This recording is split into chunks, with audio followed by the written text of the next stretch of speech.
Okay, well, the first thing we're going to do, guys, I just want to get everybody's heart started.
One of the great fallacies of all time was between jazz players and classical players, and that the classical player felt that the jazz man, if he were good, just rolled out of bed one morning and was able to do everything on his instrument, you know.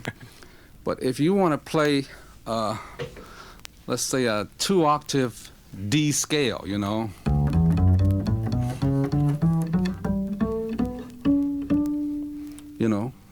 you have to study it and you have to practice it, you know. You don't luck up on it, you know. And you spend the same amount of time a guy would who plays in a symphony orchestra, you know.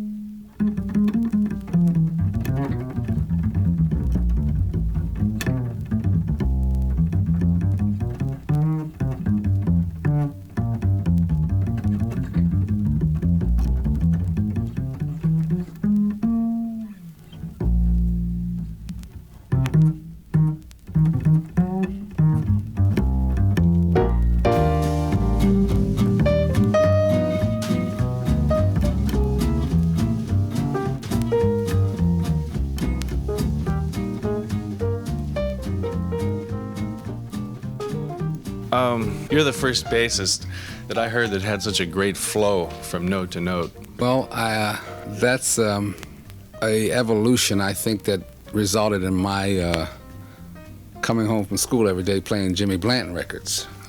Jimmy Blanton was the bassist who appeared briefly with Duke Ellington's orchestra between 39 and 41. Right.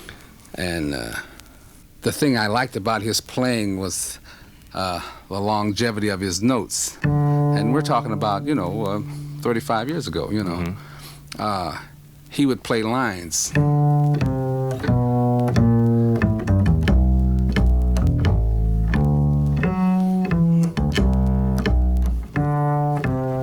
So there's no gap in between the notes, whereas before just a lot carried of the right over. bassists You know, had there was the time. I mean, I would listen to bands, Benny Goodman's band or somebody, but the bass sound would be, I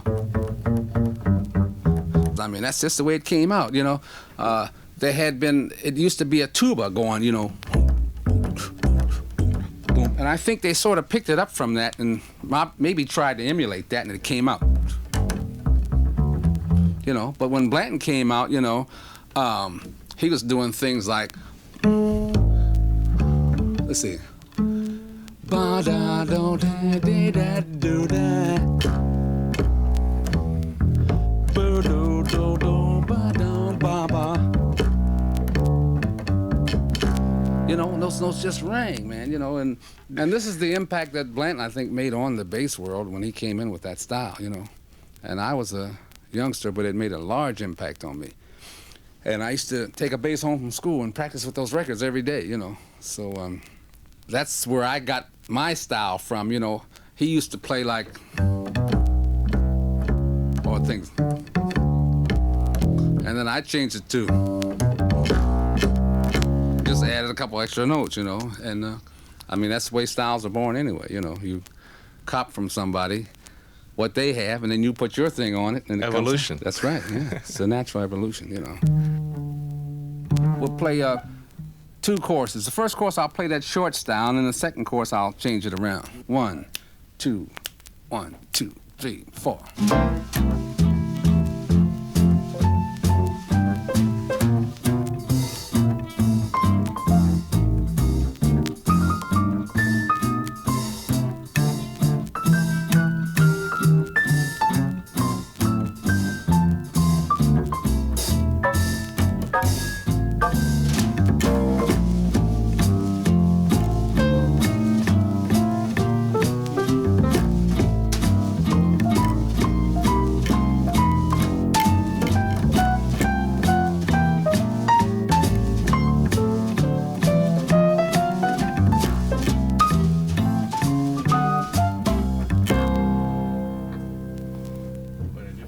Oh, big difference, yeah.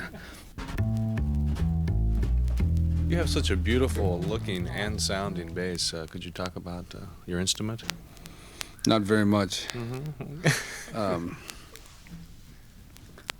a firm believer that when you want to buy an instrument, the only thing you should do is blindfold yourself and play it. You know, when and where and how and who made it makes no difference.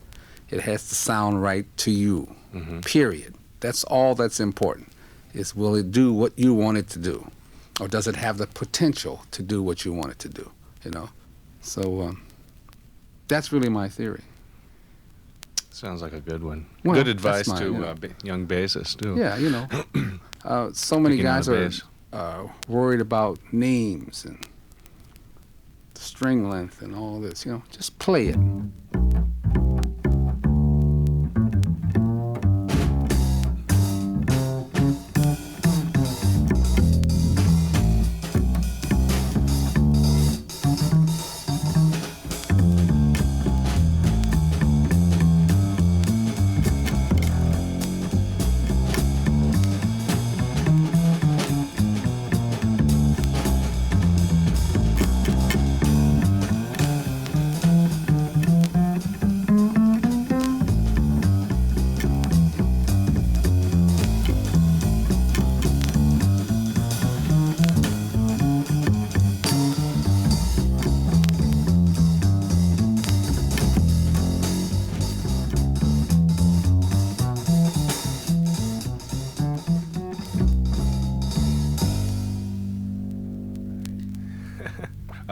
One more question. What other advice for young bass players can you come up with? Well, find a teacher that you can communicate with, number one. You know, somebody that makes you feel comfortable. Not necessarily a great player, you know, but a great teacher, because there's a big difference there. Because a lot of great players are not good teachers. So basically, you got to find a teacher that you can communicate with, feel comfortable with, and spend as much time with them as you can, and spend as much time with the instrument, you know. Yeah, you can't, I don't think that that a youngster can spend too much time with his bass, you know. I mean, just as much time as you can afford to give the instrument.